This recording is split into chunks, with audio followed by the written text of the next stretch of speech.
William Eubank.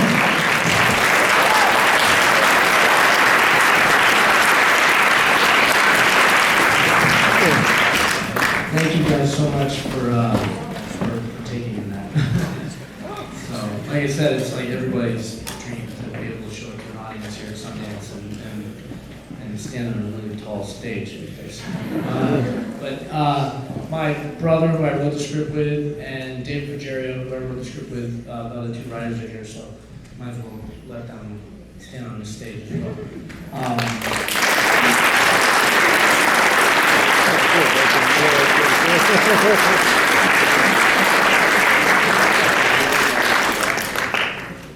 Jump up on it.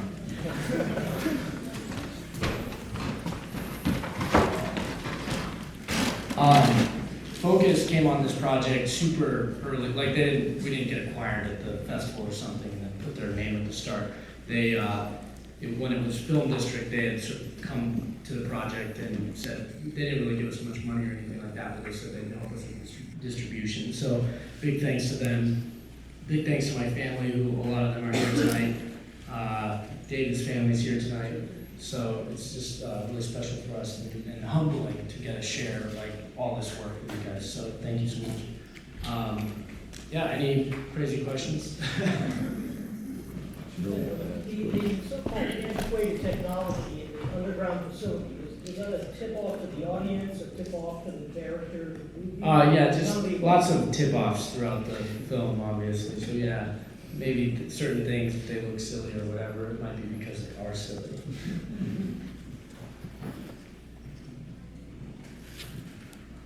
All right, let's wrap this up. Okay. Oh, it's you. They're always good.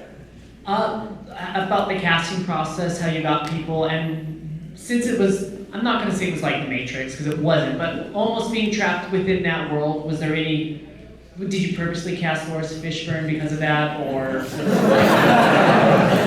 You know, it's funny because somebody came up to me and was like, man, Lawrence is such a face and a voice, and somehow you managed to make him a face and a voice. But no, honestly, it was such a huge surprise, and you know, you write sort of something that does look kind of crazy on the page, and you have these producers who believe in you and say, yeah, that's awesome, that sounds different, let's do it. And somehow he got a hold of the script. It wasn't even like I was like, oh, let's get Lawrence Fishburne.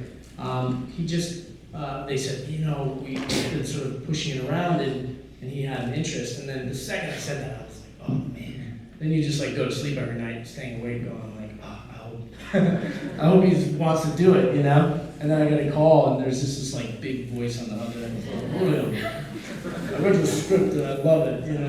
And it's like, it's the best feeling, you know. So he didn't know I had another film or anything. He just read the script, so he turned the pages and really enjoyed it. So, and then with Brenton and Olivia and Bo, the kids who are the sweetest people in the world and so like special to work with. I just met with them at different times. Sometimes it was with Skype because I was prepping for so long. It was really short. It was very, very, very modest budget and very short schedule. So I prepped for a really long time and just kind of took it upon myself to live out there in Albuquerque. And I would often Skype with those guys, and they were so sweet to like kind of develop as we got into the project. But that was the longest answer ever. Sorry. Brooklyn Balcony? Yeah. Cool. How many days did you shoot for the filming?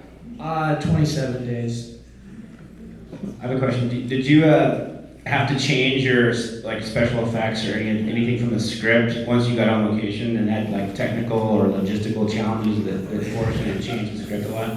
Yeah, quite a bit. Yeah, it's like constantly throughout the movie you're sort of like, I'm not really a very good digital, I'm more of I came up as a cinematographer, so I'm always trying to think of ways to do things in cameras, and I like to build things, and I like to try to do practical effects, so like my brother and I built the trampoline system that shot up all the stuff when Jonah hit the ground, and I was always trying to find practical ways to do things, and I had gone to Legendary, who was like, for a nerd like me, it's like, you go into that place and you're just like bowed down. It's so awesome, all the stuff they have in there.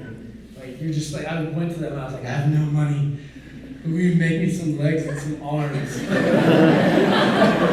And they were just like, yeah. I showed them part of my first film and stuff. My first film, I built a space station in my backyard, and the guy was like, oh my God. He's like, all right, let me talk to your producers, And they ended up doing us a huge favor in building that stuff. But in the end, unfortunately, the legs were just too hard to pull off practically.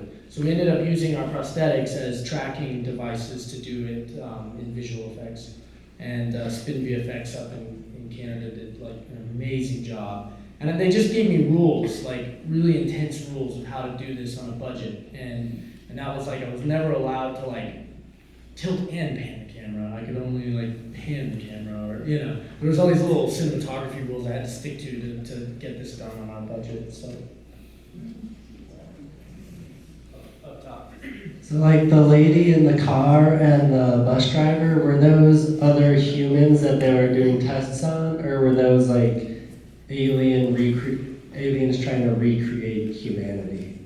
I will, if you want to find me later, I'll answer that question, but I will tell you there's hints in the fish. The fish are the answer to your question.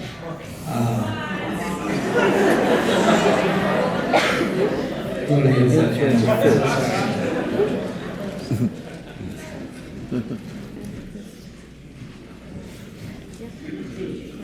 I have a question. Is the notion that they've been captured by aliens at the very beginning when they encountered the MBE, and then Area 51 is sort of the process of socializing them to the alien realm?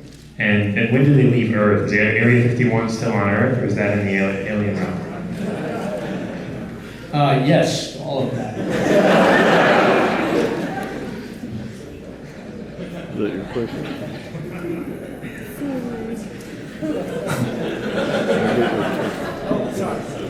So that Medusa in space, is it their planet, or is it what they did to Earth?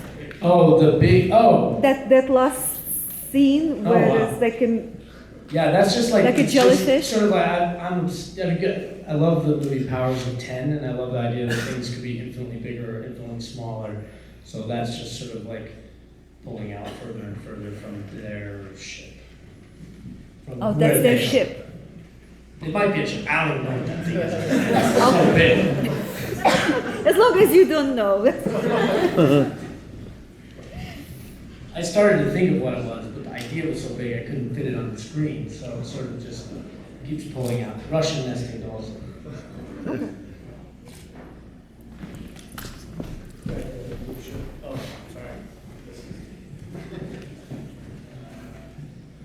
So at the beginning, when you were doing like the internet trace routing and geo-IP stuff, was that like, did you have like a tech expert guy come on board, or was this, because I love to watch movies where they're doing that stuff because I'm a computer guy and I have to look for faults, and it looked pretty believable. Thanks, man. My cousin actually goes to MIT, and he was really bummed we didn't put the little, I guess they have like a little beaver ring that they wear. He's like, that movie's cool, man, but you gotta put the beaver ring in. It's like one of those things where you're like, yeah, it would be cool to put the beaver ring in, but I don't know if anyone will ever know what that is. So anyways, a lot of that stuff was just questions through him and him helping us. So, and I used to go to DEF CON all the time, and like, I'm not like a good hacker or anything, but actually I'm not a hacker. But I still love that culture, and I love like the idea of exposing security faults and finding sort of ways into things. So. We were saying we would definitely recognize the MIT ring, both of us. You should put it in the I found myself becoming obsessed with the continuity of the facial lacerations and the facial hair and the bodily fluids. What was the purpose of focusing on that in such extreme detail? I just love texture. I just really think that, to me, like, if you're gonna make a movie, you might as well put a lot of stuff in it. And I just personally like the representation of what's going on in a character to be physically represented within. So. Huge fan of Love. Can't wait for the Civil War battle to come out. Thank you so much. I I was just curious as how the budget compared to Love, and then also how you feel you've grown as a director from that film to this. Sorry, yeah, what was that? I was curious on the budget Oh, it was- compared to Love. Was it more or less? And then also how you feel you've grown as a director since that film. I don't know if I grew much, but I'm still trying to grow. Every one is a process. Love was about 500,000 in the end, and this was about $4.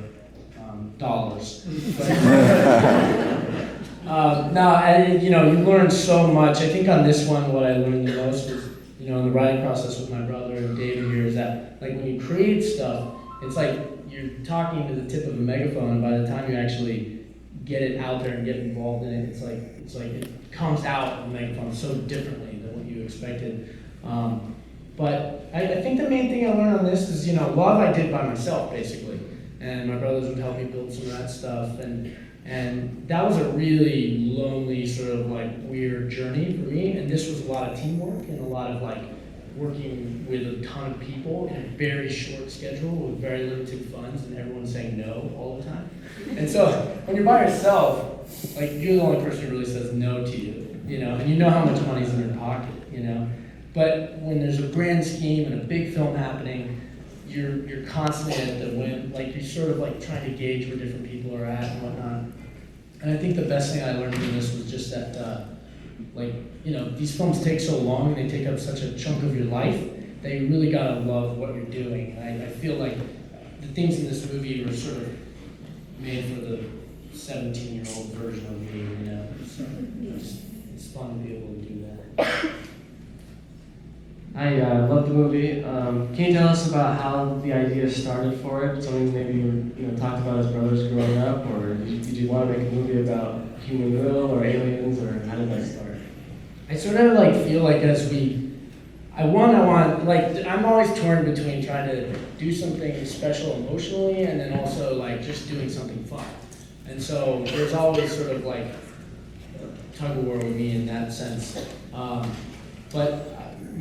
Between my brother and David, we thought it'd be cool to make a movie about people who were abducted but didn't know they were abducted.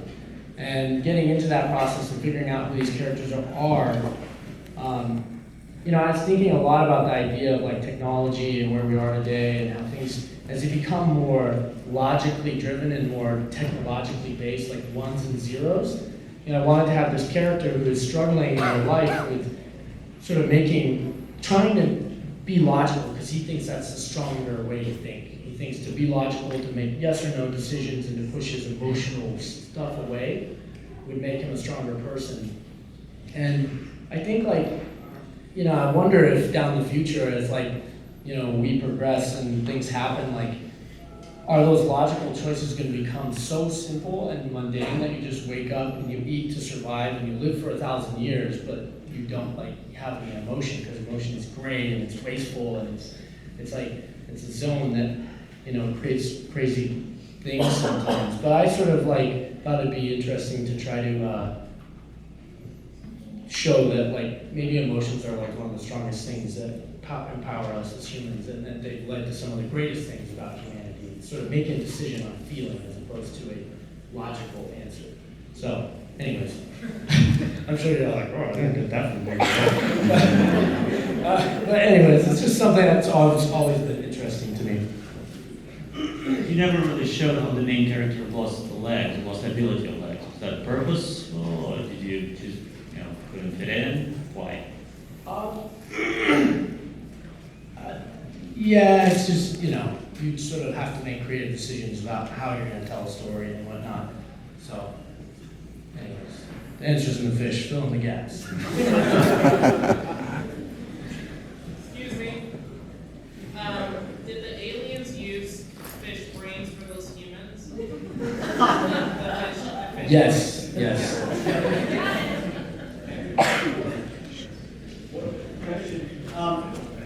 What was the thing in Haley's back? So each character has a strength. My voice is going. Each character has a strength and sort of a power, and there's one that isn't revealed but is hinted at. And there's sort of some colors for each one of the characters as well. So hopefully At some point, you'll get to see what Haley's superpower is. Are you thinking about a sequel? What's that? Are you thinking about a sequel? Oh, well, that would be awesome. I don't know if Focus or anyone would ever enable me to do that, but if there was a sequel, you would definitely really get to know what the power is.